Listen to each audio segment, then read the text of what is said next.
Amerikalik bir yigit dengizda o'ta ajoyib va g'aroyib bir baliq tutib oladi.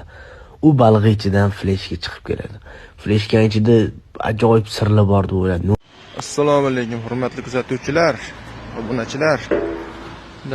Navbatdagi zakazimiz bo'yicha xudo xolasa og'ir temirlarni kesishga tayyorlab qo'ydik.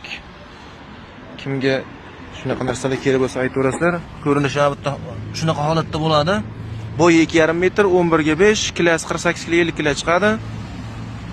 Narxini ham kelishtirib beramiz xudo xolasa. Asosan buni fermer akalarimiz olishyapti. Chisel, puluk, kipen shunaqa narsalarga, keyin yana ishlaydi ramalarga, hop, keyin plita zavodda plita chiqarishni boshlagan akalarimiz ham olishyapti. Tagiga qanaqadir joyga ishlatishar ekan.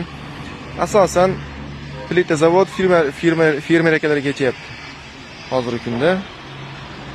Zakaz bo'lsa aytaverasizlar, kelishtirib beramiz xudo xolasa. Qancha bo'lsa tayyorlab berilaveradi. Salomat bo'lasizlar.